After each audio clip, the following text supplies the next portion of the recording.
kwento, gusto mo bida-bida ka na naman. Huwag kang ganon. Doon kami nag-away din.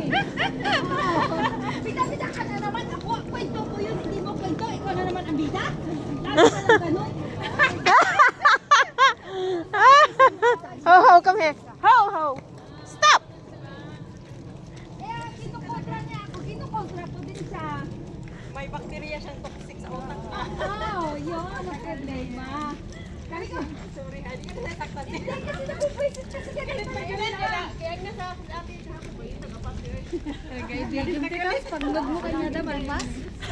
Video. Bukasan, alam mo, isang buwan ko nang pinaalam sa kanya na birthday ng friend ko.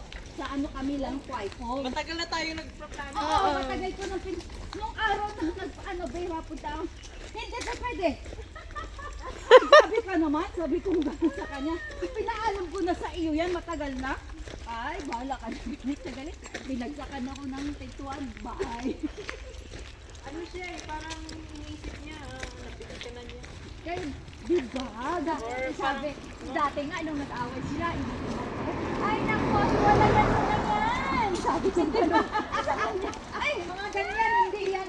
Hindi yan. Nakita ko, asal nga pala sa atong edad, ito yung gidalag hapon na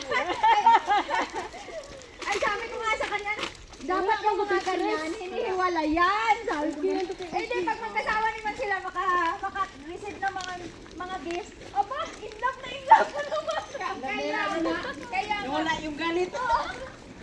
tapos nung pag-uwi ko galing China, may inabot si sa akin Lycee. Di ba? Ang laman ay 3.5. Tapos kinabukasan, nag-away.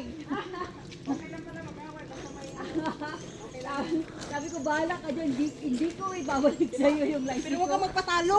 Sabutin mo talaga. Bahala na. Ano na, after that, Di ba? Bahala ka dyan.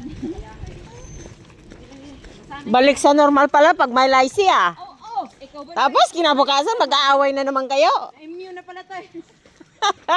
Pag nag-away yun ulit. Pero,